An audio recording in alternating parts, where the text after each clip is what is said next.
What's up, everybody? This is Juan Contreras with the Brok'n Barstool podcast. This is episode 4. Thank you guys for coming back.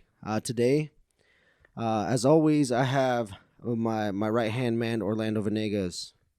Welcome back, everybody. And today our two guests are close friends of ours. We made an acquaintance today with one of them, and one of our other pals here has been around a couple times. But first and foremost, right here in front of me is Carlos. How are you, man? Doing good. Hello. All right. That was that. There's that. Let's make get it me. awkward. No, and then to my right here is Hector G. How are you, bro? Doing good, man. How are you? Should I just say this right off the bat? Put your phones on fucking silent? Please. I didn't get the memo. God, this is amateur hour? Mr. Popular over here. Yeah, dude. He's just getting notifications and all the money he's making. For real. Yeah, Rockefeller with that watch, dude. dude, it's actually a rental. It's a rental. It's a lease. That's No, awesome. we actually have a pretty special episode here with these guys. Everyone here is Latin American in some sort of way, or what are the kids calling it nowadays? The Latinx. Latinx, yeah. Fucking hate that Latinx. shit. Yeah, Latinx, yeah. that's Is that fuck- even like in the dictionary now, or are they still I don't fighting know. for that? I don't know. I don't know. I think it's ridiculous. But anyway, we have a lot of interesting stories to cover, and I'm just gonna knock this one out of the park. As always, being the Brok'n Barstool, we have some adult beverages on hand, and since we are going to piggyback off of last episode 3, we're going with a lemon ginger Hefeweizen from none other than McCall Brewing Company. And we're going to give her a taste real quick.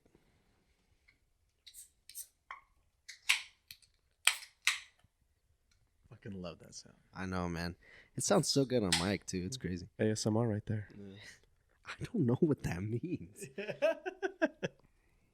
Look it up look it up. Yeah, dude. Uncultured swine. Ooh. Whoa. I kind of like that. Oh, I see some nodding faces and some non-agreeing faces. I like that. You like that? Yeah. All right. Honestly, I think this is pretty good. Yeah. I have had this before. I like Hefeweizens. Please watch your foot. Yeah, I know. Yeah, I like Hefeweizens, and this one does have a very strong citrus note. This is a little bit more bitter on the end, but I mean, if you're a fan of like IPAs or other pale ales and stuff like that, it goes right up your alley. I'll give it an 8. You give it an 8? I'll give it an 8 this time. All right, Carlos, what do you think of this, man? Not a big fan of it. Not a big fan. Not a dude. big fan. But it's still pretty good from all the beers I've had. Give it like a 6. A 6. He doesn't like it, but it's above a 5. All right, I think you're lying. Okay. Let's be honest. I kind of like it, but I kind of don't like He's it. like, I don't like it, but it's an 8. Okay, It's good. Keep he's drinking. like, I'll drink 1, but that's it.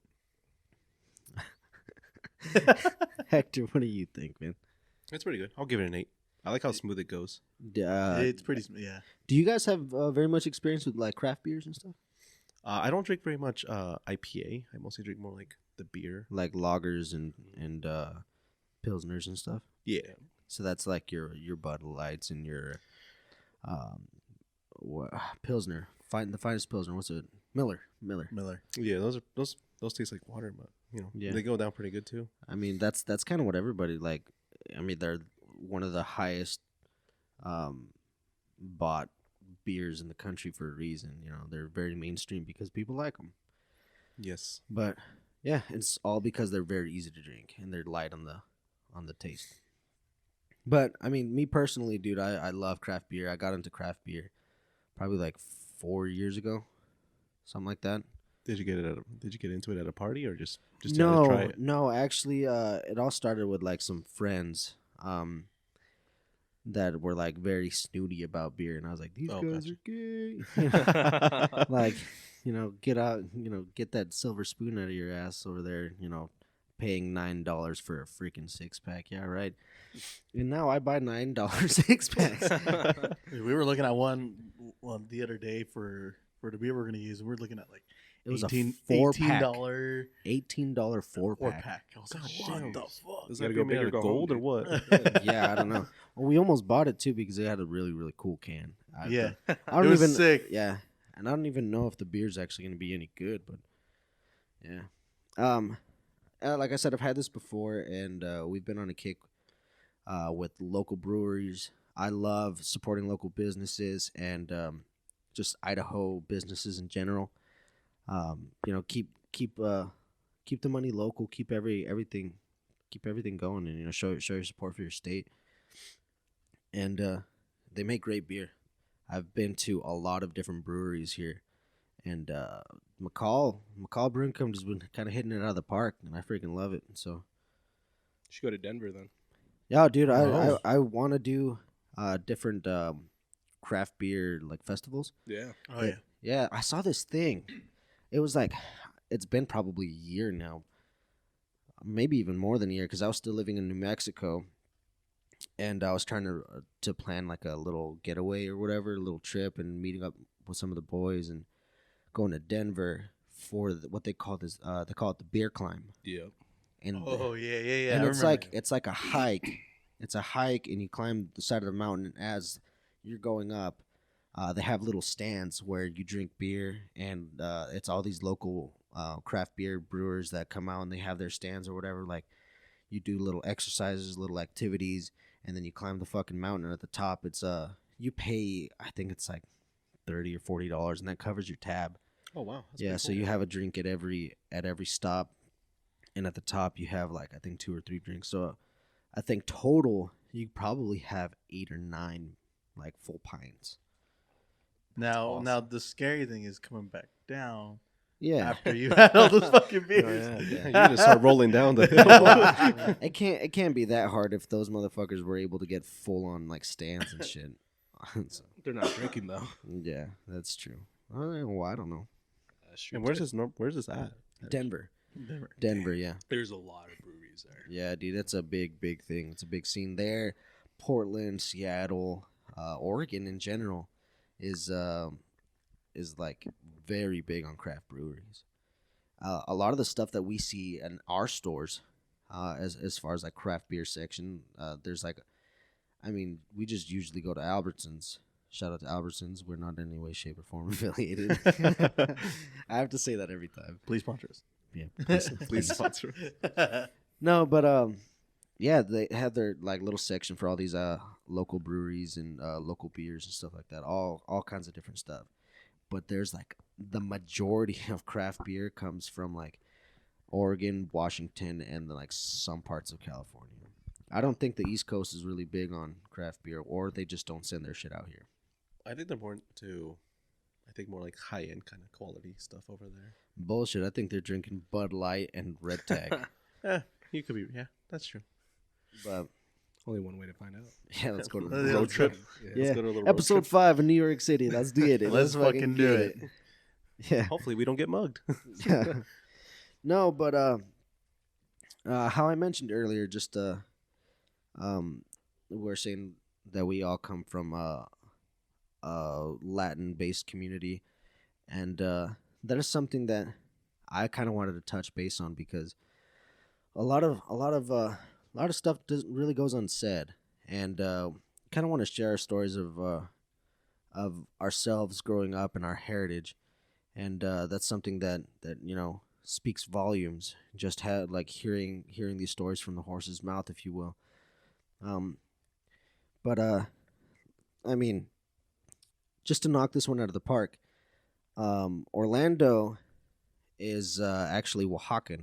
It's a North American Indian tribe from Mexico, and he grew up with that. They actually speak a dialect, and Yeah. that's a total different story. I don't know it at all. Yeah, I've heard his parents speak it. It's kind of trippy. Really? Yes, I am also North Oaxacan as well. They do speak that dialect. I know I think like 1 or 2 words, but that's about it. But it's a really I think it's complex, but to them it's like really simplistic. It's pretty crazy. Yeah, it's weird. It's fucking weird. Yeah, and actually, a little side note. Hector G here is actually possibly a long lost relative of Orlando's. Somewhere, somewhere far down Yeah. the line, if you shake the tree, he's gonna fall out. Hey, we're from the same little pueblito, Yeah, and from Mexico. So Yes. yeah. Second Yeah. cousins. It's I don't know how far down the branch. Dude, we now, are. now I think about it, I see Orlando here, I see another Orlando there, or Hector Yeah. here, another Hector there. You see two cuties, huh? Yeah. And if Hector rolls up his sleeve, you see his same tattoo. Yeah. No, but and then here across from me is Carlos, and this guy is Peruvian as fuck. Yeah, dude. Yeah, Like- straight up from the mountain of Machu Picchu and shit. This guy just barely came down. I know. It was a long hike. It was It's long hike. Yeah. They didn't have beer in the way. No, yeah, dude. It's like you make it or die. Yeah, yeah, it came down on the llama's back and shit. Dude, those things are versatile as shit. Yeah, dude. Yeah, man. So I mean, and me, I'm Mexican. I'm probably I have to do my 23andMe shit, but I'm almost 100% certain that I come from Spanish descent or European descent. 'Cause, I mean, look at me, I'm fucking white, and I was born in Mexico. You don't usually get a bean in this complexion unless it's pinto. You know what I'm saying? But yeah, I mean, all of us come from a little bit different culture, but all in all, we're kind of the same. And I wanted to bring these guys on because I want to hear these stories, and I'm sure you, the listener, would love to hear what these guys have to say. I don't know exactly how much of our listening base is Latino or Latinx, but I don't know. Maybe you guys have something that you connect as well, or like some similarities that you can share between these different cultures.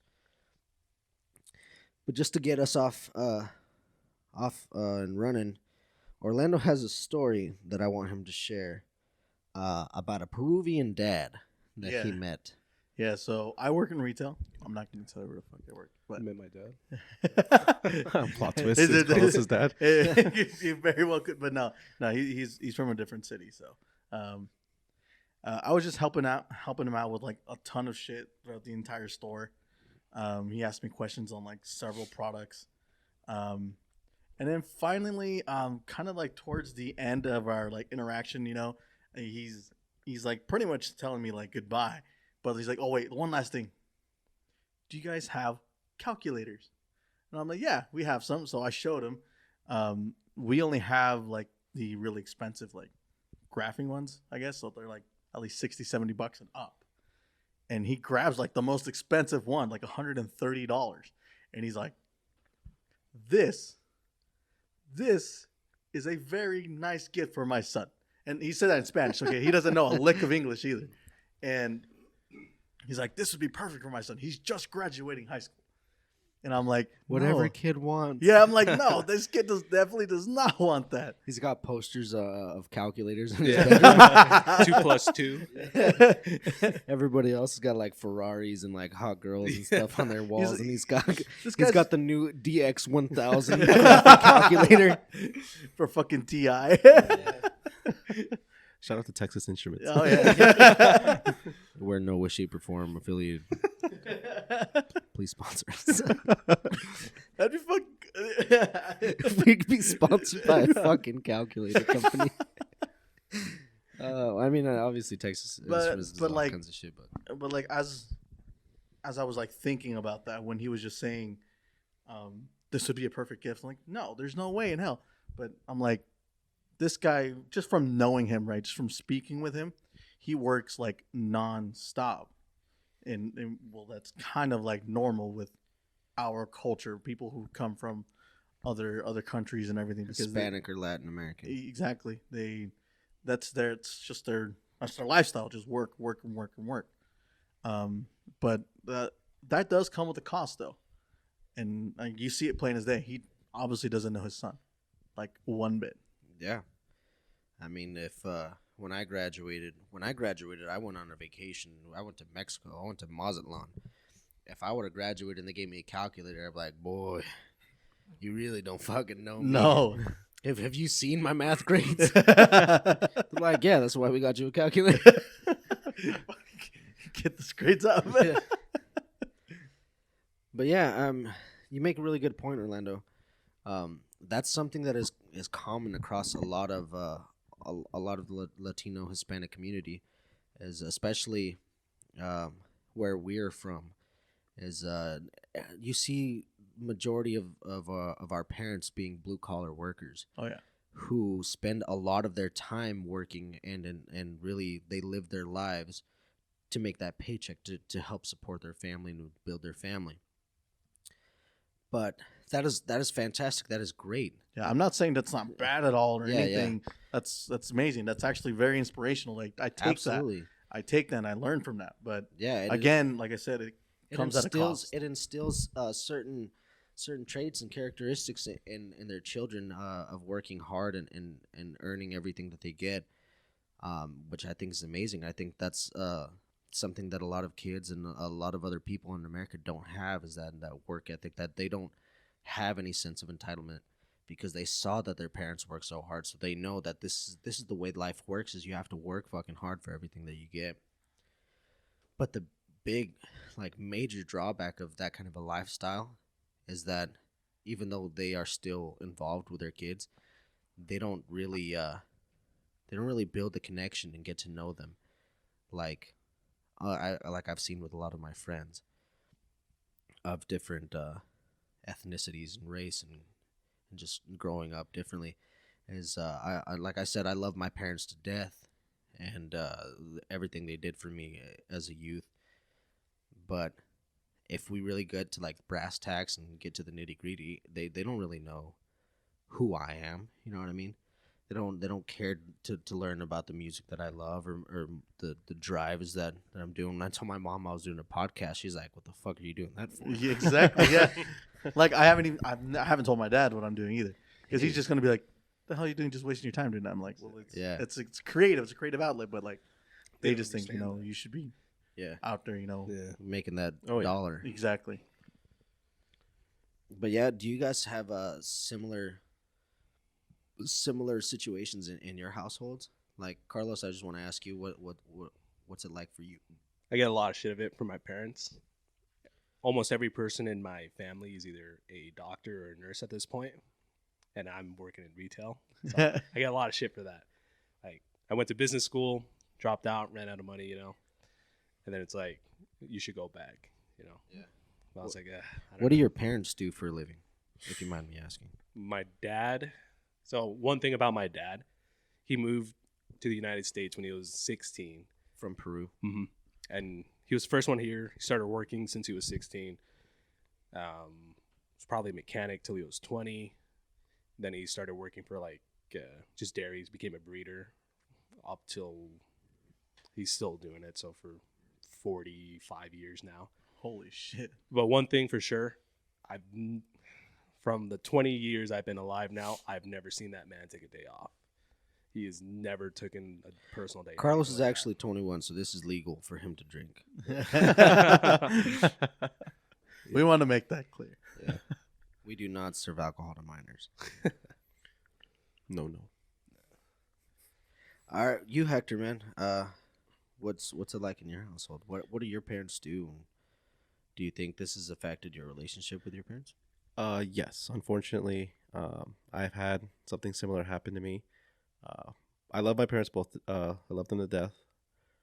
But my relationship with my dad isn't necessarily the greatest right now.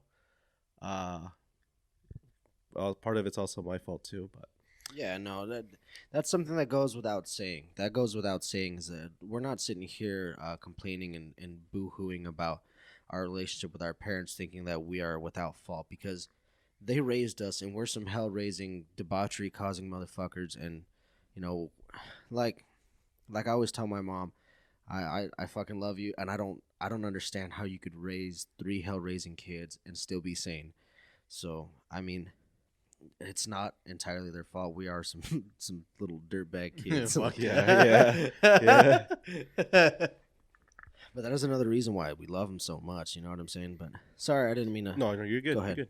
But yeah, so like I said, I'm not. My relationship with my dad isn't the best. With my mom, it's pretty good so far. Uh, like I said, I love her to death. Also, like you said, how I don't know how she could raise three kids. I'm the youngest. I have a brother and a sister, both older than me by 10 years at least. Damn. And so, sorry, it's a little tough. No, go ahead, man. I mean, I definitely we don't want to push anyone to say anything they don't feel comfortable talking about. Um, but yeah, just take your time and whatever you feel comfortable saying, that's fine. That's Yeah. fine by me. Yeah, just like Carlos' situation. I've never seen my dad take a day off. He moved here when he was 15 years old. Actually, he actually moved to California. He went with my grandpa because they both got a job there, which they were very fortunate to get because it's not very easy to get to the U.S. Legally with all the paperwork. But they were able to at least get a visa and get over there. And then eventually, my dad went to Idaho, decided to move there and stay there permanently, and then got my mom and my other two siblings over there as well. And then we just started living. I see my mom also. I also see my mom not taking a day off. The only time I've ever seen her take a day off is when she's sick, like really, really sick. Yeah. Same thing with my dad. So. Yeah, no. So my dad actually, he passed away, 11 years ago now. But that's something that I always noticed in both of my parents specifically, but just touching on my dad, he was the most hardworking man I've ever met. He worked 7 days a week, and then Sunday was a half day, so when he'd come home, it was just yard work, fix whatever we needed to have fixed, and help my mom with whatever it was, and try to spruce up the house, whatever we could. And my mom also, she worked two jobs. Um, she was working at a hotel as maintenance, and then she was working at a bakery also. So, and that's something that kind of that falls through the cracks, is like once your kids are old enough to kind of run about by themselves, and that's when we really start to like develop a personality and try to figure out who we are as people. Our parents are out there, bringing home the bacon, and we're kind of figuring out life on our own. I did work a lot. I worked a lot as a kid. I started off farming when I was like 12 years old. My dad would take me out to move hand lines and all that kind of stuff, and we do that on the weekends. And that was our our father son time, me and my older brother. And sometimes we'd even take my mom and my sister, and they would ride in the truck while we were out moving hand lines, and we'd jump in the bed, and we'd go to each field and each little section and do our job and hop back in the bed, and then we come back, and that was like our family time. There was no sitting around the living room and watching a TV show. There was no fishing, camping trips. There was no like little recreational times. You know what I'm saying? Like from time to time, maybe a couple times a year, we'd have little parties and get-togethers with like other like relatives and stuff. Yeah. But for the majority of the time, after school, we were alone. Excuse me. But that really kind of it impacts us in a way that doesn't really pan out until you get older, because once you get older, you try to have that relationship with your parents that isn't there. So if my dad was still there, I don't even know what the hell he would say about me doing a podcast. For real. But he was always an accepting and loving, happy person. But I don't know what he would say about that. My mom, thank God she's still with us, and out there she still works full time. Yeah. She's turning 56 this year, and she still works full time, and she doesn't take a day off for nothing, man.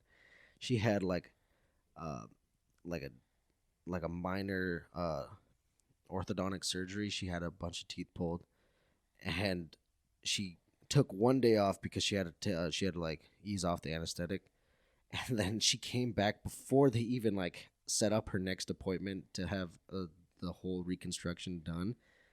She was back at work until they told her, that you got to come back in. Yeah, she does not take a day off, man. And it just comes back to like that whole basis of you have to make money and pay the bills, and that's their life, man. Oh yeah. Yeah, that's exactly how my dad is.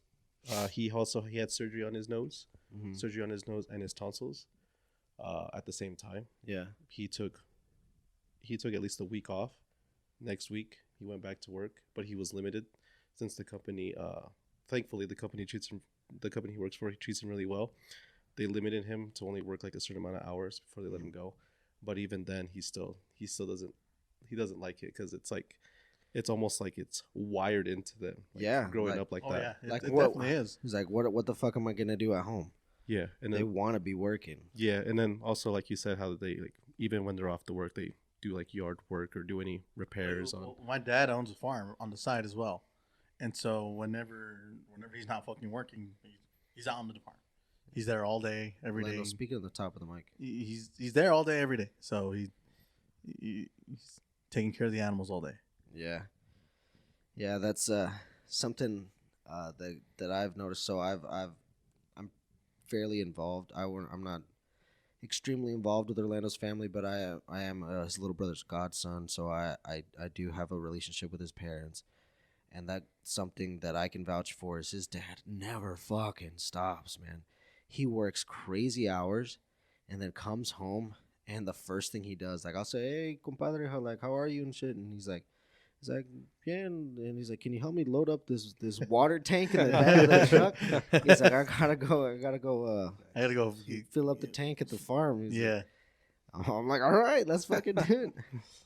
But yeah, like he doesn't stop, and it's funny because every time Orlando has to come up here, or has time off to come visit or do this podcast, he's always a little late, and I'm like, dude, what the fuck? And he's like, my dad had me chopping wood.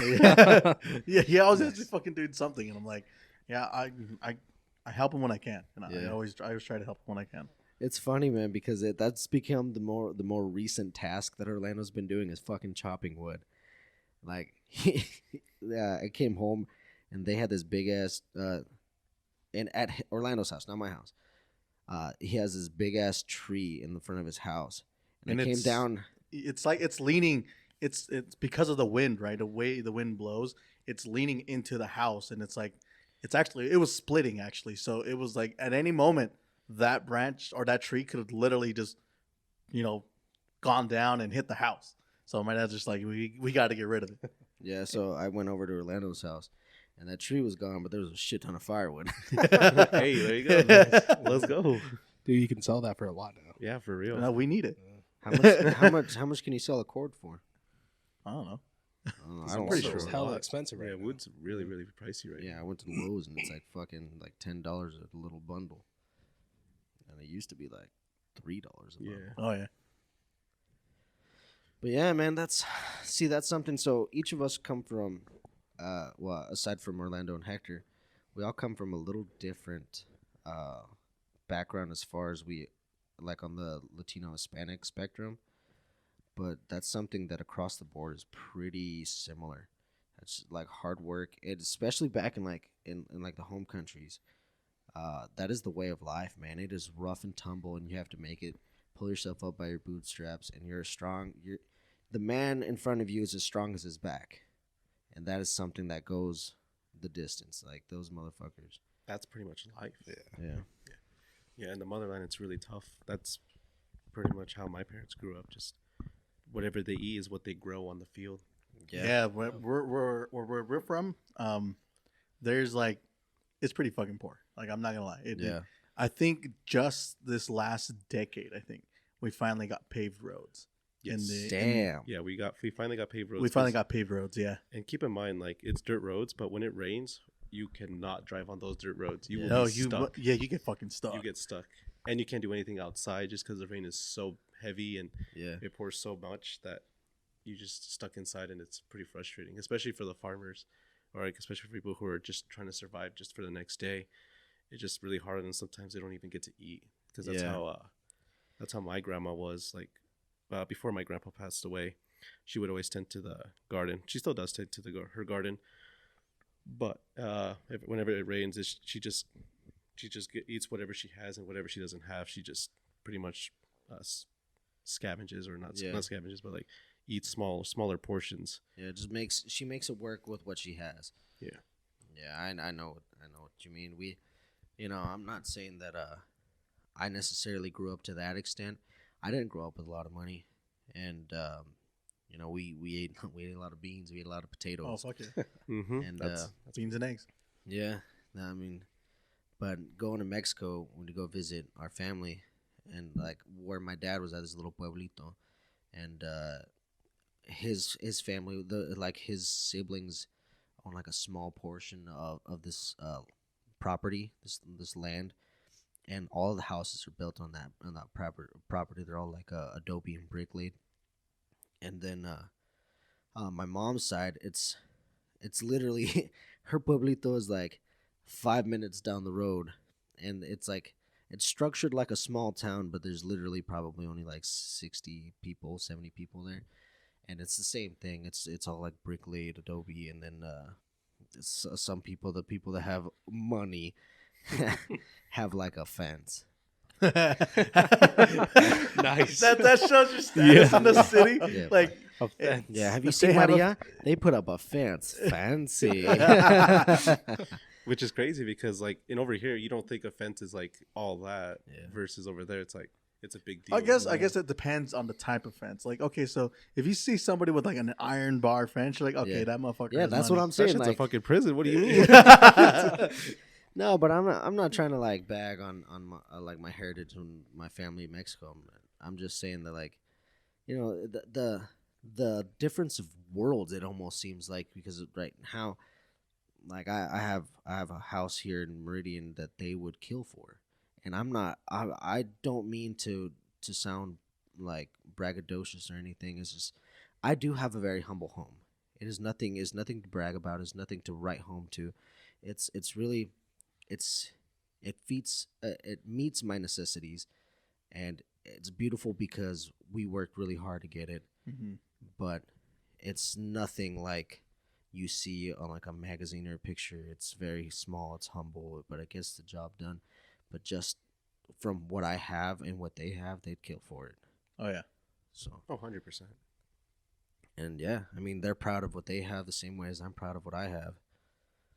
But that leads me into the next point that I wanted to talk about. Actually, no. Before we get there, I want to hear Carlos's aspects. I wanted to hear Carlos chime in. I like what part do you like? Well, I mean, all the three of us here. I mean, even though we do have some cultural differences, even though we're all from Mexico. We're tell from me- different states, and so different states, but it's a culture shock. Oh yeah. And here we have you, Peruvian. What is it like in Peru? What is it like? It might almost be the same. Honestly, no roads, no paved roads. It's just all dirt, gravel. No such thing as hot water or clean water as well. Oh, yeah, really? yeah. Oh yeah. Like no ACs, just sweating your ass off every single day. If you're lucky enough, concrete houses. Other than that, it's pretty much just clay. All the building structures are literally just like fucking sticks and strings, dude. Yeah. Yeah. So, you recently visited Peru not long ago, right? Mhm. And Orlando kind of gave me a little insider note. You went and actually saw Machu Picchu, or you? I was close enough. The altitude was too much for me. Yeah. It's not a fun spot if you have any respiratory problems. Yeah. If you have any sort of inabilities, Yeah. or in Carlos's case. Yeah, Oh, we'll, yeah. we'll get to Miss- Carlos. we'll get to Carlos's case here in a second. But yeah, if anything, it's Did it- almost like a 2D. Like, Didn't your brother actually get there? he did not go. Oh, He was more in. He wants to finally meet his family. So, Yeah. but I did that later ago. So I was like, you know what? Let's go Machu Picchu, and I was like, I'm gonna fucking die. You know, that's actually, you made a good point, Carlos. Is that a lot of us, especially here, that since the majority of our youth, we grew up in the States, and we really missed out on that family aspect. Is like I Yeah. don't have like hardly any connection with my distant relatives, my extended family. You know, I'll go and visit Mexico. Like if you take me to Mexico tomorrow, I bet you I forgot 50% of my cousins' Yeah. names. Oh yeah, like first day, met maybe a quarter of my family. Yeah. The second time I went, it's like, oh shit, what's everyone's names? Oh, fuck. I don't remember you. I don't remember you. You look fucking different. You know shit. what's crazy? I mean, at least for me though, dude, I'll go and I'll visit, and they like receive me with open arms and all kinds of love, and they Juan Carlitos, because my middle name's Carlos, so Oh, they shit. called me Carlitos. Tocayo qué? No, but they're like, Carlitos, do you remember me? Do you remember me? And they come and give me hugs, and they'll like freaking kiss me and shit, and I'm like, who are you? yes, Yeah, yes, dude. yes. You're just Like, like, get the oh, fuck like- off me, like, stranger. yeah, like you're And just that's something that we laugh and you know we try to make humor of, but it's kind of sad, man. It is. It's Oh, like yeah. Like no doubt. I kind of wish I knew my family there a little bit better, but like I don't go a lot. I've only gone twice, so it's yeah, I it's hard to make connections with people you don't Yeah. meet. I haven't even gone at all. I mean, I haven't gone to Mexico at all. I've only talked to my grandma through the phone, which it's Scratch nice card. hearing her voice. Yeah. But like you also bring up a point with like the extended family. When my uncles came from the motherland, Mexico, to here in Idaho for the first time, I was like a little kid. I didn't know any one of them, so I was just like, like, who are they? Get And your fucking hands off. Yeah, I was like, they were trying to like, hug me, say hi. I ran behind my mom every time just because I was like, I don't know these people, I'm scared. Yeah. Yeah. And so, but now, but they come like every 3 years or so, but they still remember me even after those 3 years, and I always forget their name. I'm like, oh crap, I forgot your name. But they're really cool. But it's also sad just because like wow, you don't like like you don't know like that other side, that Yeah. other side of your Yeah, family. they're family. You're supposed to Yeah. know them, Yeah. but Yeah. you don't. That's it's sad, but I mean, dude, I don't have the relationship that like say like some of my friends have with their extended families. They're like, oh yeah, we're going over to cousin Chad's house and or blah blah blah. We're gonna have dinner at uncle whatever. And I'm like, well, maybe have some- maybe in a couple years or something. But that actually reminds me of something. Is we would go and very spread out years. So I went to Mexico for the first time since I was born there. When I was like, I want to say 10, and they knew me. And I was like, who's this old ass fucking lady grabbing me? And it wasn't my grandparents because my grandparents had passed before I really got to meet them. They were there when I was born, obviously, but once I came to the States, they had passed, and I didn't know any of them. And they passed on both sides. So this older woman comes up and gives me a hug, and she's crying because she's seeing me. And she's like, Carlitos, do you remember me? I used to feed you sopita and all this shit. And I was like, what's up with this broad? And my fucking mom will come over and smack me. She's like, that's your tia so-and-so. And I was like, all right. Like, and I, that it comes off as ungrateful. But if you were in our shoes, imagine if some random person on the street came up and grabbed you or tried to give you a hug and said that you're their relative or whatever. Exactly. You would have your own premonitions. You would have some sort of you put up a wall because you don't know these people. Oh yeah. Yeah, it becomes instinct, like an Yeah. instinct at that point. Yeah. And it takes a little time to break down your shell and really let these people back into your life. It's back into their lives, really, but it's kind of like a first time for you.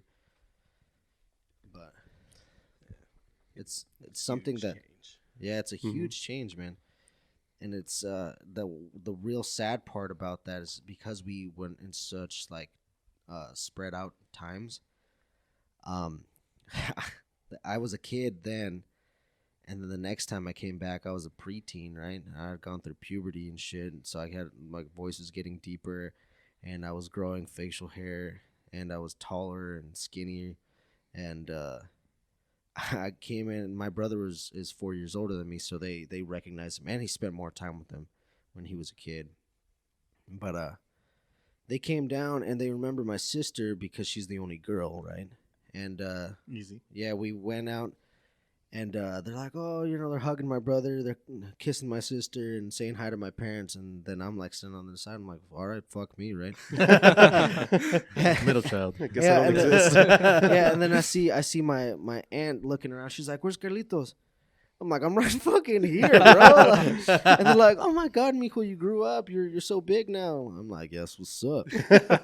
But yeah, they didn't recognize me, bro. They straight up ignored me. They walked past me to give my brother and sister a hug, Oh shit. and I was like, "All right, I fucking hate it here." Yeah. I was like, "No." Yeah, It's like I mean, nobody- it's crazy. Like, I also had that happen to me too. Yeah, With my uncles from California. I met them one time when we went over there when I was 10 years old. We went over there. We were talking to them. I was shy, of course, and then eventually I started talking to him, got to know him, and by the time we left.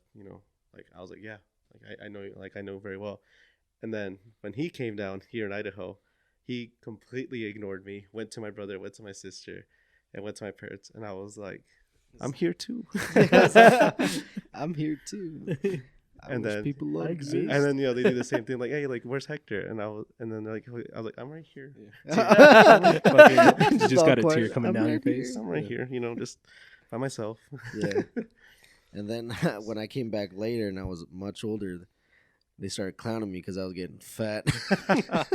They remembered me this time, but they're like, "Mijo, you got to stop eating." And Yeah. I'm like, Yo, they start roasting. they Dude, roast so me bad. so hard. Oh It's- my God. And it doesn't stop. Like, they Yeah. start young. Ooh. Yeah, bro. They start young, and then sometimes they make you cry. I was gonna say, dude, like my second trip there, almost fucking cried. Yeah, they're clowning you. Yeah, dude. Oh my god, they're the biggest shit talkers there. Yeah. Like my family that lives in Lima, there's only one guy. The rest of them are all fucking girls. Yeah. They all fucking talk shit. Yeah. I was like, oh god, this is fucking everywhere. Oh. Yeah. You're sitting there wiping tears and like, "Mijo, they were just playing." You're Yeah. like, "Yeah, me too." Yeah, me too. I just put water in my eyes. Yeah. It's fucking, Yeah, I'm just sweating. It's hot here. Get some AC. Fucking hate you guys. No, yeah, man, it's crazy. It's crazy, and I'm sure there's some similarities to people in other cultures, but I mean that's just from our perspective. But like I was saying, like I have some friends who have a lot of their family here, so they get to grow up and experience that. So there's not that big intermission where they see you as a kid and they see you as a grown man. But it'd be nice to have had experienced that. But I mean, it's just that's the way the cookie crumbled, and this is our life. And it's something that goes that is actually, I mean, panning out as we're getting older, as we are kind of cut from a different cloth than a lot of people, because we aren't like our parents. We No. are a little bit like our parents. Yeah, And they were like a we mixture are of both. a little bit of who we carved out ourselves from growing up in different places. Yeah, because we grew up differently. Like, there's just yeah. Mhm. no different about it. We grew up differently. We grew up in a totally different environment. Yeah. And so obviously our parents don't know this environment as well. Mm-hmm. And so we just had to learn on our own. Yeah, that's definitely true. Especially when it comes to schooling. You were basically by Dude, yourself. Yeah, they don't. That's the hardest part. Is like, yes, our parents could be very very smart people, but it's day and night, man. Totally different. Mhm. how they grew up versus how we're growing up, and especially how the school systems taught them and how they're teaching us. Oh yeah, my dad only made it to sixth grade. Yeah. Same thing. My Yeah. dad only made it to sixth grade. After that, it was just Yeah, to the I field. don't fucking know, dude. Like, I honestly don't know. I didn't even There know you went to go. University. There you go. Yeah. See, you don't know how dude. much education So, your parents actually Yeah, got. and it also came down to like, do you guys ever grow up with language barrier with your parents? Oh, yeah. Yes. Yeah. So no, well, actually, so I learned Spanish at first. Like that's all I Yeah. knew was Spanish. Yeah, me too. And then as I got into the school system as a kindergartner, they sent me to pretty much ESL. learn ESL Yeah. to learn English. I was fortunate and I picked it up Yeah. rather quickly, actually. You know, I learned English because of SpongeBob, actually. Oh, really? Yeah. I'm a little embarrassed to say this. I learned it because of Dora the Explorer. Oh. I'm That's the why you map, talk like that, I'm huh? the map. Yeah. I'm the map. Also, that's why I also kept my Spanish up too, just because of that show. You know, that's a little bit opposite for me. Is like, I didn't have a language barrier in the beginning. I'm building one now because, so obviously, living in my mom's household, she spoke primarily English. She doesn't speak. I mean, excuse me. She spoke primarily Spanish, and she speaks very, very broken English. So it's you can understand, but she's got the very, very heavy accent, and it's just hard to understand unless you really listen. But as I got out of that household, I wasn't speaking Spanish all the time. Like I do have a lot of Spanish speaking friends, but you don't speak Spanish with those guys either. I No. mean, you'll say a couple things here and there, but like, "Oh, no, mama's way." Exactly. Yeah, you say the slang. You say the slang, but you're not having full conversations in Spanish with these people. So as I got older, I went to college, and a lot of my friends are white. And I mean, my girlfriend, and she doesn't speak Spanish. She's white as well, and I use it less and less, and I mean it really makes it harder. It's like a muscle, man. If you don't use it, you lose it. Yeah. So, I mean, now I go home to my mom and like I'll be telling her something or trying to explain something to her, and I get caught up. I'm like, what's the word I'm looking for? Yeah. And she's like, "Mijo's this," and I'm like, "Fuck, it's embarrassing." Yeah, man. and sometimes you have to bring out like a picture or something. No, just no, to no, it's show. not. I don't bring out pictures. I just say the English word, Oh, you just and then she knows it, or we play word tag with each other. And Oh, she's really? like this, and I'm like, no, this, and she's like, and I start describing whatever I'm trying to talk about, and she's like, oh, okay, but I'm like, damn, dude, it's embarrassing, especially when I go to Mexico.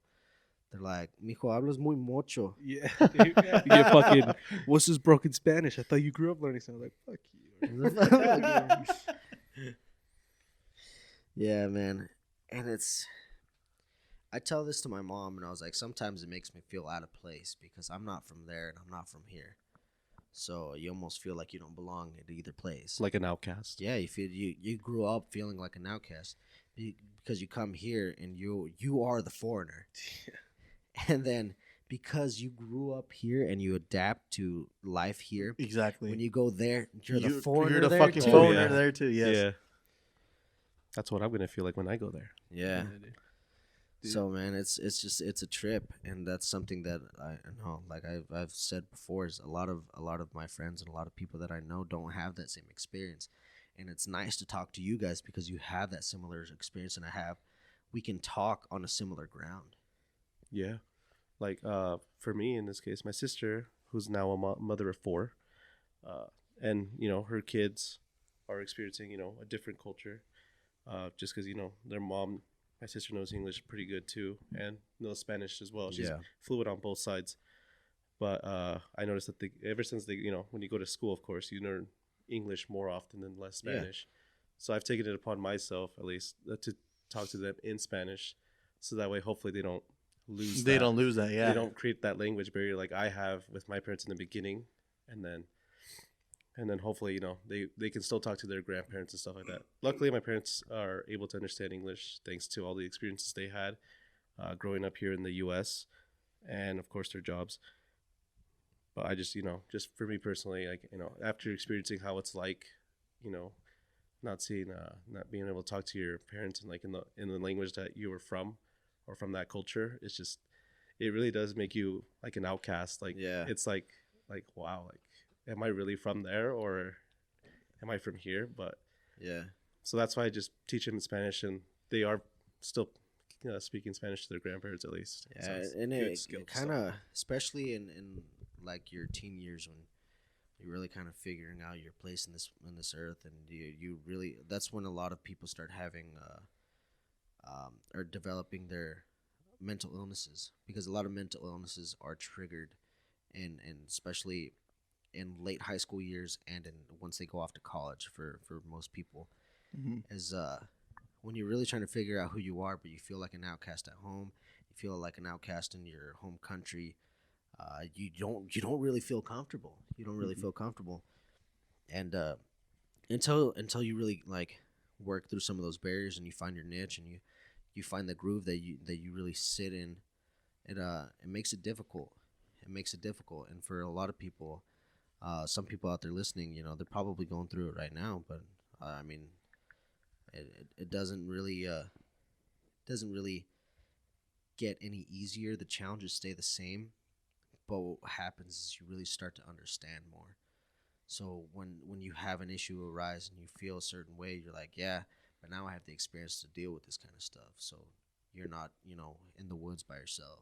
See, I'm pretty comfortable with my Spanish, and especially because of work now, I have more and more conversations in Spanish, and so my Spanish has actually been growing since high school, since pretty much growing up, mainly speaking English, and then slightly only speaking Spanish at home.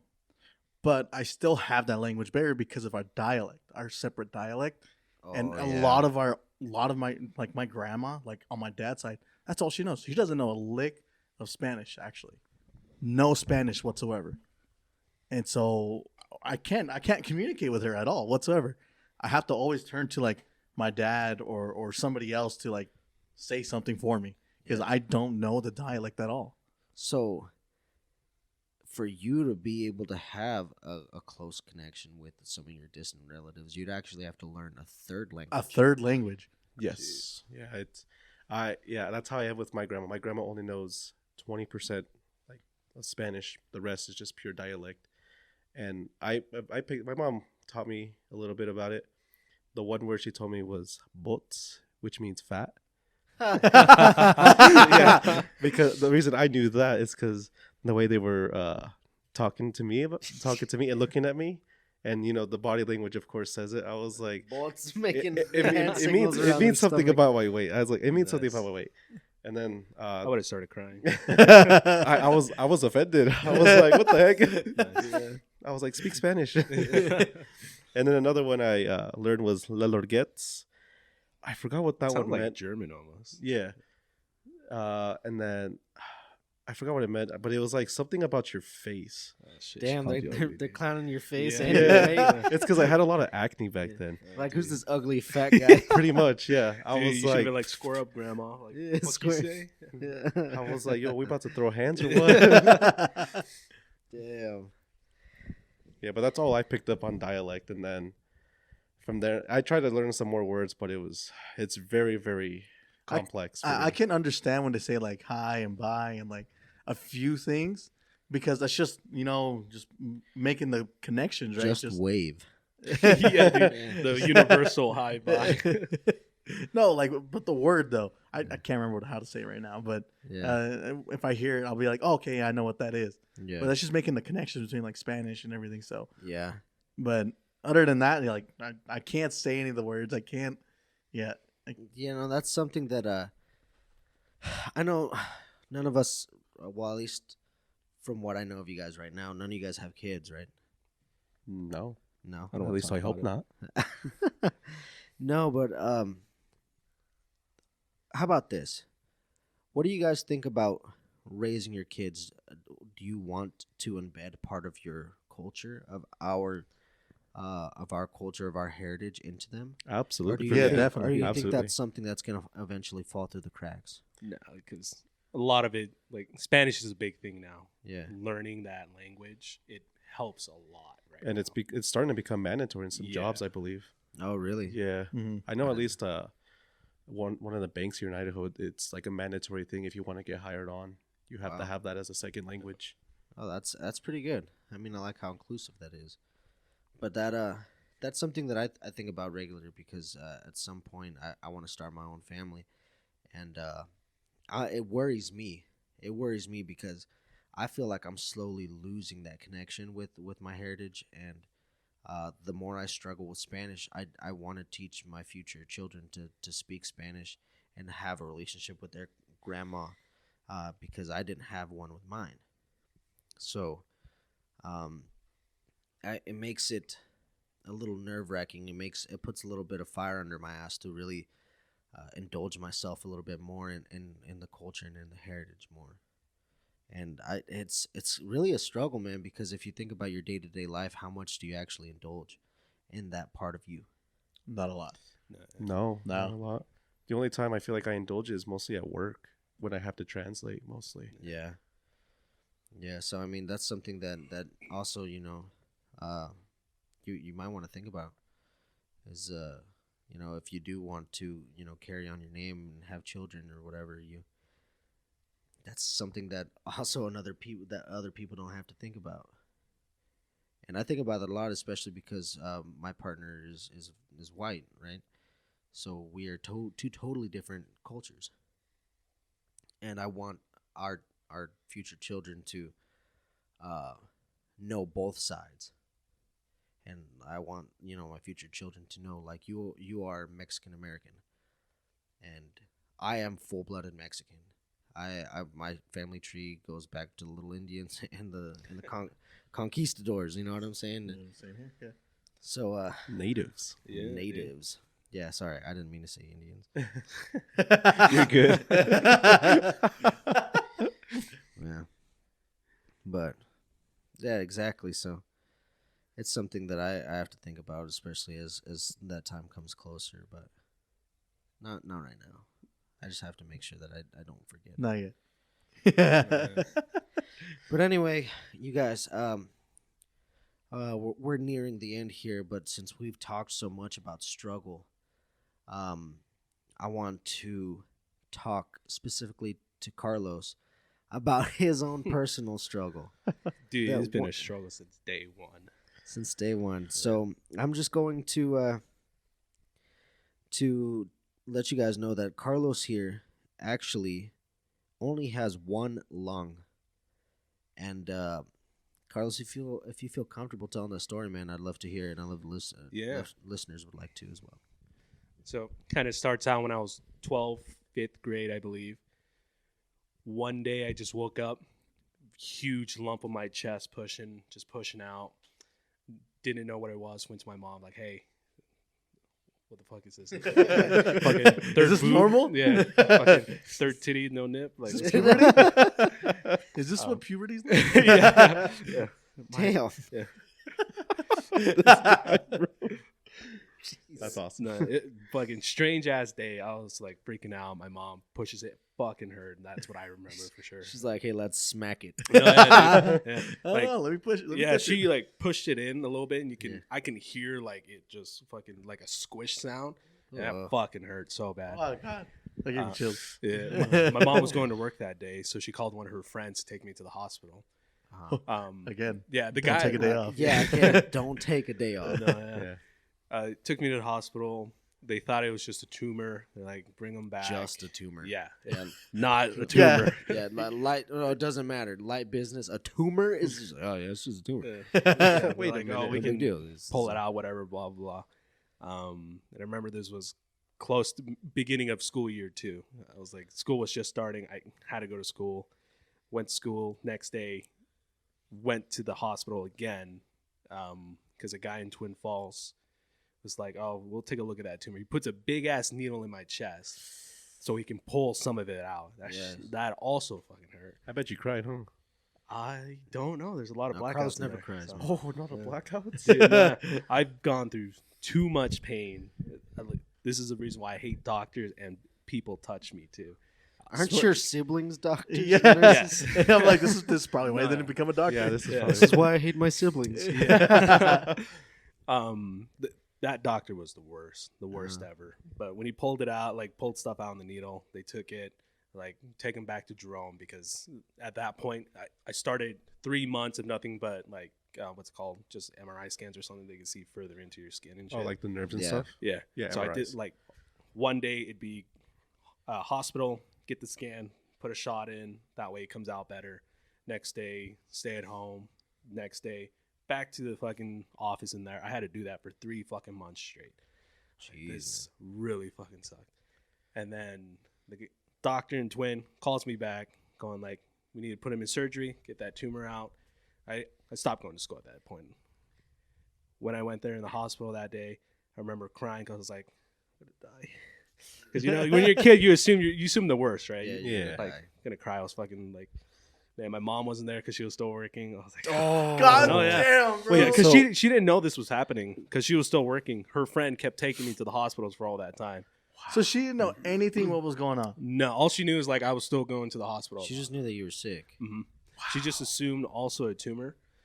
And then when I went to the hospital, I remember the next time I woke up, my mom was there. She was crying because they didn't close up my chest, so they left it wide open. Jeez. That way they can keep cleaning it out over and over, because it got really bad at one point where the lump it actually broke my ribs. Oh, Yeah. I had a I know how that bruise feels. here. Yeah, it was poking out at one point. Like you could see the skin ripping. They pulled it out. I remember it was really hard to breathe too, because I was like, your ribs supposed to help you breathe Yeah, in they and out. they expand and contract with your diaphragm. Mhm. So- Yeah, I've broken ribs before. I think right now I have a rib out. So my back hurts so bad, but Nah. it hurts. It hurts to breathe. Yep. You can't take a deep breath. Oh yeah, And it, then- it fucking it hurts. Yeah, Yeah. Did you ever have muscle spasms? No. That's something that I had broken 3 ribs in the past, and I would have muscle spasms when I try to take a deep breath. Like my body's natural Never reaction. mind. Yes. Mhm. Natural reaction is to like kind of seize, and then you choke up. You Yeah, can't breathe. I still have that now. Yeah, Mhm. I have not. It's Had that last night. no, it was awful. Like ever since that day, having that chest on me, because all they did was open it. They didn't even they just put gauze over it. Yeah. Put like a huge ass Band-Aid over it. And I remember one night, like they were changing it out. The gauze got stuck to my skin. Oh. So wide open, gauze here. I remember crying too, because the doctor would just get pulling it. It wouldn't come off. And I remember my blood just going like that, going around my head and shit. At one point, he was like, all right, we won't do it today because fuck crying. I was like, you're fucking you're yanking it out. No, because I remember him Yanking doing out my it. heart too. Yeah. Like Jesus. It hurt. I will never forget Like, that it pain, is. and I always This guy fucking keeps remember. crying. Dude, He's, that like, doctor was so fucking awful, man. He sucked ass. He was just a terrible doctor overall. Yeah. But yeah, he kept yanking it, and I remember seeing the skin too, just Yeah. getting pull. pulled out every single time. Blood just keep coming out. And I remember a week later after that, there was actually one special doctor. I always remember his name, Dr. Rand, in Boise. She Shout was out like, Dr. Rand. yeah, it fucking saved my life. Oh shit. Yeah. Shout out to Dr. Rand. Yeah. Dr. Rand. He brought me. So what he sent, I remember the email vaguely saying like, hey, bring that kid over here now because I know what that is. And we need to put him back into surgery again as quickly as possible. I remember taking an ambulance from Twin Falls all the way straight down to Boise. They got me Wow. back into surgery. Woke up. This time they had to sponge my chest, a vacuum too. That way they keep pulling it out, whatever was in there. Yeah. And I remember, so how you feeling, kid? I remember feeling super lightheaded, couldn't breathe, and I was like, can't breathe. Damn, I'm like a shorter No. breath. Just I'm like, One thing for sure was like I was hoping that I could find. They took photos of my heart, my chest when it was open, the inside where my it's pretty kick ass lungs. hard or no? I don't know, dude. The photos were just fucking red.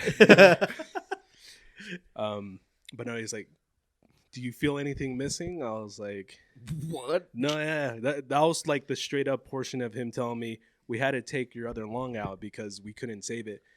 he had a photo of it, and it had a bunch of fucking holes through it because so it's called Lamb disease, LAM. I don't remember the full name for it. Apparently, a super rare disease for males only affects, I think it said at that time, like 7% of males. It's mostly common for women in their 70s. And I was like, oh, I get to be the lucky boy and get it at fucking 12. And he showed me the photo. There's like quarter-size holes all through that lung. He's like, down to one lung, kid. Like, that's pretty much it. So they kept the vacuum on my chest to keep cleaning it out. They gave me those respirators so they help breathe. I remember having a tube all the way fucking down my throat. They had like an IV in each arm practically, just in case. Jeez, yeah. Oh fuck! That explains your fear for needles. Noodles. It fucking freaked me out, man. Kenny spaghetti. Every time I see Noodles and Company, no, dude. No, I dude, drive yeah. away. I was out. No, it's too much. Like, you guys want pasta? Now let's get a burger. Yeah. And they did that, cleaned it all out. But what he also told me is like, and I remember my mom crying too, and having just a bunch of doctors around me. They had those, those pumps to help you breathe while you're knocked out. According to them, I was dead for a good 10 seconds, is what they said. Yeah. So I was like, oh, that's really wild, I guess, because I didn't, you don't quite understand a lot of things when you're younger, and then as you get older, it's like, holy shit, I was dead. Yeah, dude. Oh my gosh, that's freaking heavy. So then, what was recovery like? Stayed in bed for 2 to 3 months. I wasn't allowed to get up. I also remember I could not use the bathroom for those 2 to 3 months. So you just catheter or that's what they told me they had to start doing if I didn't go to the bathroom to take a shit. I remember the next day I fucking took a shit. I remember them joking about it. It's like, yeah, that's right. You didn't want that, did you? little tube in your pee-pee? Exactly, dude. I was like, oh fuck. I was like, I don't know what that is, but I think they're gonna stick something on my butt. And I ain't gonna like it. That shit was awful though, dude. Like, Oh man. I remember taking that shit. I was like, yeah. Oh, He felt man. so proud. I know, dude. Yeah, I was like, oh, nice. I don't have to put anything on my butt now. So recovery lasted 2 or 3 months. That was just the first portion of it because I just, couldn't move. post surgery. And it was pretty much like a daily going in, clean out my chest, and fucking thankfully they didn't yank shit out because they put that sponge in there. They just pull that sponge out, new sponge, hook up vacuum, back to my room. Yeah. After those 2-3 months, then it got to like, all right, you got to start walking, see how you feel. I remember the first day, 2-3 steps, I was done. I passed out because I couldn't fucking do Oh anything. shit! Wow. That lasted for another month or so until I got to the point where I can finally take maybe a 3-minute walk, and then I can finally go. They had those portable IVs where I had to always hold on to while I go. I remember being extremely fucking skinny and like almost bony at that point because fucking IV, I couldn't eat anything at all.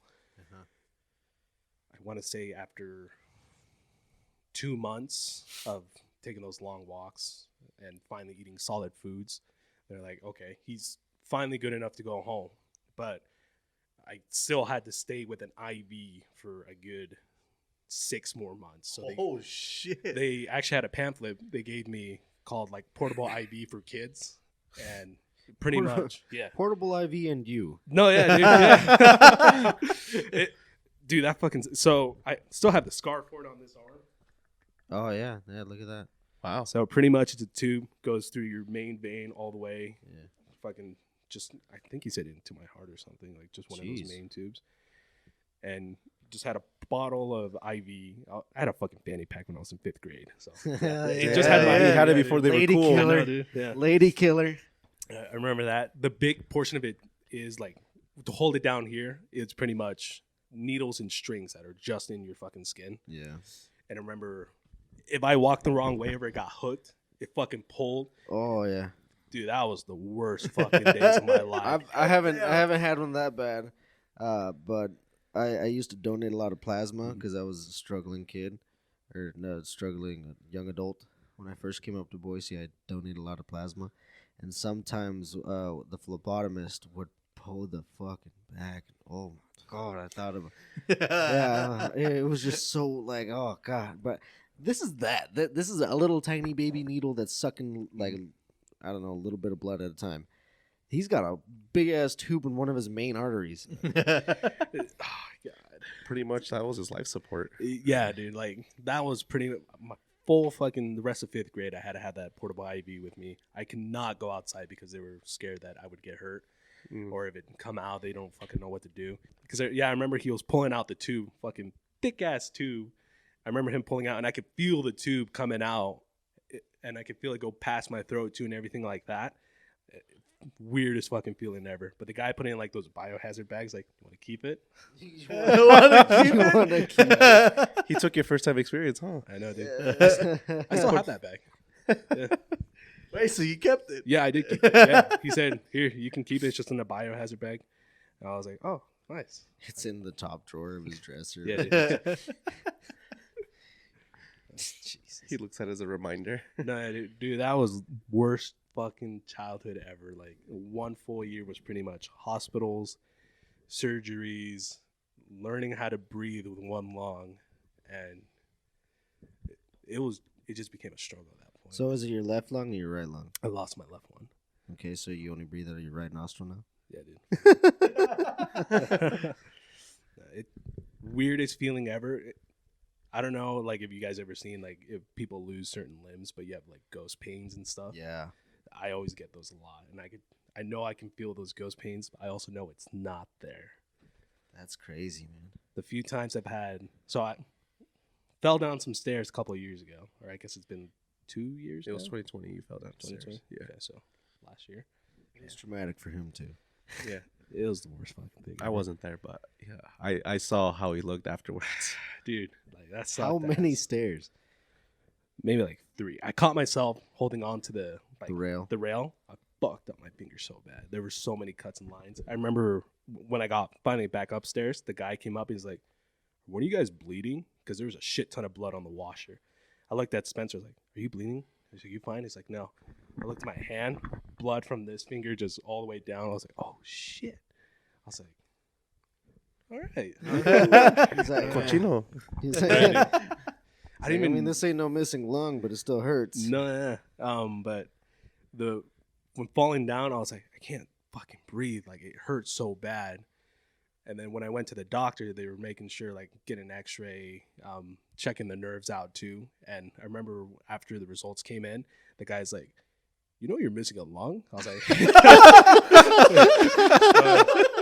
yeah, because he pulled up the thing showing like the nerves and shit in my insides. He's like, "You can see the right one. Where the fuck is the other one?" No way he said fuck. Did he say? No, he didn't say fuck. Okay, I was like, that would have been funnier. No, but he was like, "You're missing. You're like a jigsaw puzzle that's missing pieces, guy." I was like, "Oh yeah, I know, yeah." Like, yeah. I lost that when I was 12. He's like, "Really?" It's like, "Yeah."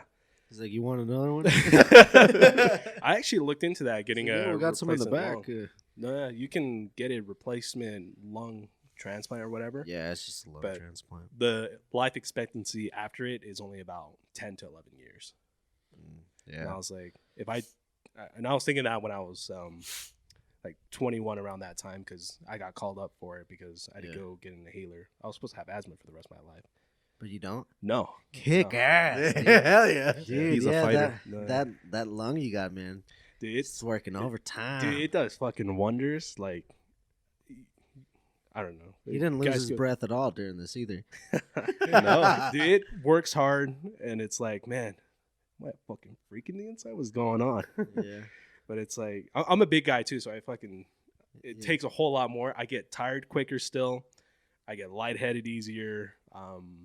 But I also have that breaking point. If I go too far, everything starts hurting. But once I get past that point, nothing fucking hurts. It's like, wow.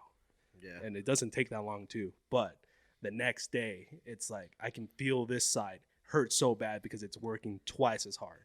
Yeah. And it's like- yeah. That's crazy, man. Uh, That's insane. There's so many downsides about it too. Like if I stay outside in the cold too long, I'll fucking regret it tomorrow. Yeah. I'll get sick easier and just a whole lot of shitty respiratory stuff. High elevations fucks me up too. That's why you never made it to Machu Picchu. No, dude. Nope. Like Damn. yeah, they give you like kind of like in planes, you know, those respiratory bags. Yeah. they'll kind of give you something like that if you have breathing problems, but you have to wear it the whole time. That way, Yeah. you also have to sign a waiver too. Your respiratory bag says right lung only. Exactly. It's like the left and right Twix. I fucking toss the left one away. Because I don't need it. Nah, Built different. exactly. Built different. Yeah, I did a lot of stuff, and I'm surprised I haven't died because of it. Because after the surgery as well, I took swimming classes. And I was like, This freaking guy. Where the main thing about it is holding your breath. exactly. Nah. Jeez. Remember that was like 3 or 4 years after the surgery, Wow. and I still wasn't at like my best shape where I can keep going and going and going. But like swimming, that was fun shit. I didn't even think about like how much it hurt because I just loved doing that swimming classes. That's awesome, man. That's awesome. So, I mean, you kind of covered it all. I mean, you told us that you still have like ghost pains from time to time. Now as a grown adult, do you have any particularly impeding limitations that you think about, that you're like, hey, I gotta chill out on this? Something that now as an adult you have to take easy? Kind of. One thing that came up for sure recently, I think it's been maybe 6-7 months. The same infection or disease, I guess, came back on my right side. Oh man. But I was able to catch it quick enough because I realized one day I was like, hey, I remember this pain, this feeling. I can't breathe as I could before. Went to the doctor back in Boise. He gave me an inhaler that is supposed to fight off that disease. And then 2 months later, back up and gone. No way. No way. Yeah. So he's kicked So this not Damn. once, but Twice. twice. Yeah. He's kicked this fucking Dude, disease holy ass shit, dude. twice. Oh man. I remember that phone call too. I was like, I'm going to fucking die. This is it. And even, yeah, for real. dude, no, It's yeah. like, I'm and- out of lungs, man. Mhm. And so many times I've kind of just gone with the flow now, especially when COVID started hitting. It Yeah. like it hits people Oh with fuck, for respiratory real. stuff. Hard, COVID dude. must have been fucking hard Yeah, for dude. you. At that point, I just realized I die. That's pretty much it, and that's how I kind of just started living my lifestyle, more of a realist. I die, I get hurt, I get sick, You know? Yeah, you did not give a fuck, especially No. at work. Holy Holy shit. Nah, dude. I was like, I want to live my life somewhat to the fullest because Yeah. I realized it was a nonstop work train for a while. I was like, I got to start doing fun stuff for myself. I haven't had a real fun actual events or anything like that. Yeah, So man. I started traveling a lot, visiting a lot of places, doing shit I'm not supposed to do, but Yeah. you know, want to do everything at least once, right? Yeah, dude. You know what, man? That's it's like incredibly inspiring to me because I mean, I have nothing that even like comes to the spectrum of where you are as far as what you've overcome. But I mean, to have kicked this disease twice and to not let it like mentally cripple you and really take reins of your life and have the control of your life, that yeah, I've been limited by this thing for so long. Like, you're taking your life into your hands and making it what you want it to be. And that's exactly one of the big reasons is why we started this podcast, is because Orlando and I, we go in a day in and day out, and we do everything for other people. And this is something that we're doing for ourselves, just like you. And like, I'm not even in any way, shape, or form saying that this is in any way at your level, but I can respect how much you're doing for yourself now to enjoy your life. So much has been impeded by what you've been fighting, that it's your turn. It's your turn now. And that's inspiring to me, man. Good on you, man. Thank you. Thank you for sharing your story. Yeah, dude. There's probably people out there that's similar like you, at least similar, or if not the same, just like you. Most of them are probably 70-year-old women. Yeah, but still, dude, 7% male. So Yeah, dude. still, like that 7% of male probably experiencing what dude. you're experiencing. Maybe there's some guy out in Milwaukee. Yeah, Is Yeah. that? I know that guy. I know that guy. yeah. Like me, like I haven't had anything major like you have. You know, the worst I've ever gotten was like just like a simple scratch or anything like that. Like Must honestly, feel nice. Must He's feel like, nice. sometimes know, I like, cry so- when I clip my fingernails too and short. that's the thing. Like, that little piece of skin on the side of your yeah, fingernail. see, and that's the thing though. Like, people can't understand that pain that you experience. Throughout your whole life. Yeah, that's why Some I'm people. scared of That's why touching. people take life for granted. Yeah. Yeah, honestly. definitely. Oh, honestly, They- yes. That's why like life for granted. Like for me, like my dad, he has diabetes. Unfortunately, he was pre-diabetic before, but unfortunately, he caught it too late, so it became type 2 diabetes for him. So and also he has what do you call it? It's when your blood starts like crystallizing on your arteries. I know what you're talking about, but I don't know the name. Yeah, but he recently developed that on his right arm, and then on top of that, he has high blood pressure and all that stuff. But growing up from a poor family, there's not a lot of medical help out there Yeah. for you. So one thing I'm grateful for too, and people probably don't realize it. My mom works for Walmart. She has ever since she moved here. They have amazing healthcare. No kidding. Really? Yeah, they paid for that whole surgery. No way. 100%. Yes. Shout out to Oh, Walmart. fuck man. Yo, Walmart. Shout out sponsor. to They Walmart. should be your sponsor. We're in no way, shape, or form associated with them. But Could be. yeah, man, That that is insane. that was a huge help for my parents because I'm pretty sure that bill would have been like hundreds of thousands of Oh, dollars. Yeah, no doubt. Yeah, Yes. my dad's he had cancer. His surgery, we actually had to put the house up as collateral for his. Wow. Yeah, it was $150,000, and Oh shit. yeah, Jesus Christ. it was nuts. But yeah, that stuff isn't cheap, man. Holy cow! No, yeah. Shout out to Walmart. I'm gonna say that again. Shout out Yeah, to for Walmart. real, dude. For keeping, Yeah, It's keeping no wonder the why your mom's still boy working here, there. man. I know, dude. Like Keeping it's, the boy around, man. their amazing healthcare. I don't know what they got at their grocery store. Where does that healthcare come from? It's crazy because Probably from the stuff they sell.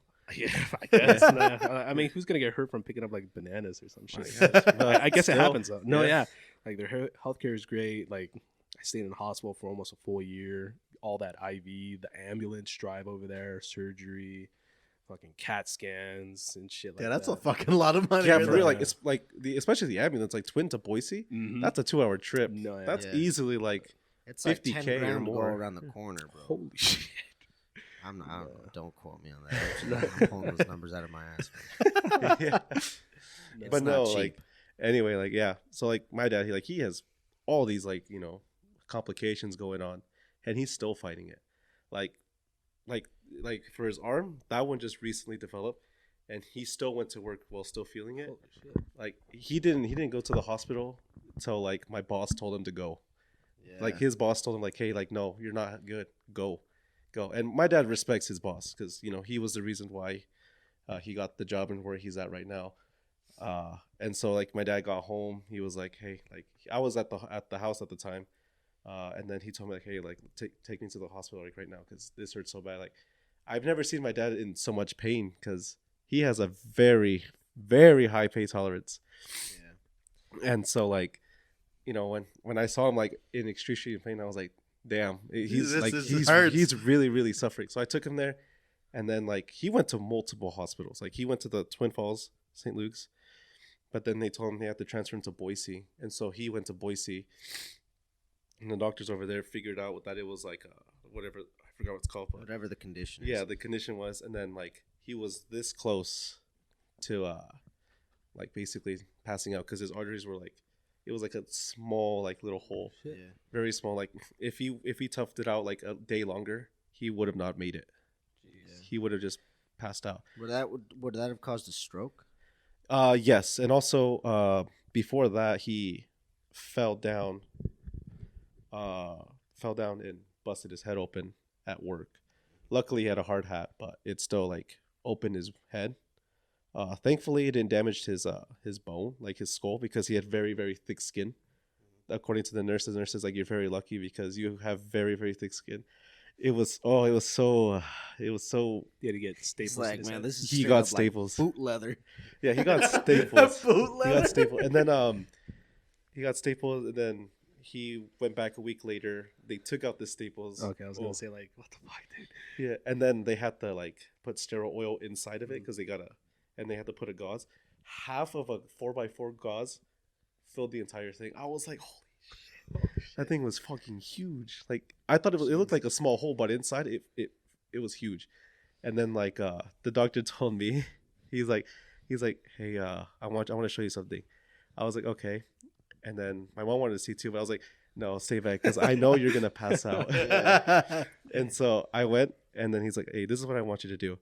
I want you to put some sterile water into his wound, and then put the gauze in.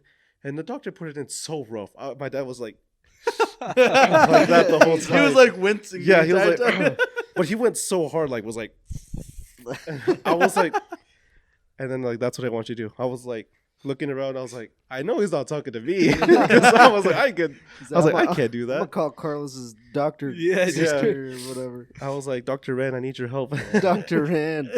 Shout out to Dr. Rand again, man. Yes, sir. There's good people in this world. Yeah, and then I told the doctor, I was like, I can't do this. And he's like, okay, like, well, then another option we could do is like we can send like a nurse over, and she can do it for you. I was like, let's go that route. Dude, they're not cheap. I had to have a personal doctor too come out to my house and Yeah. clean out the gauze. Thankfully, his insurance completely covered it. Like the insurance covered like all of it, and he only had to pay $800. It's not bad. Jeez. That's not bad. That's Yeah. not bad for all that. Yeah. Yeah, and Well- plus the company that he worked for gave him all the time he needed. They told him, take your time. Like if you don't feel well, stay home, and then like don't come back until you get a doctor's note. And so unfortunately, he was like, crap, okay. And then he tried to be sneaky sometimes and try to go to work, but my boss catches like, hey, go back home. It's like, go back home. Well, guys, this has been an amazing episode. Thank you guys so much. We've been talking for a decent amount. Oh, nice. Yeah, good amount. Yeah. Yeah. So, Really? I think it's about time we wrap it up. But I want to thank you guys personally.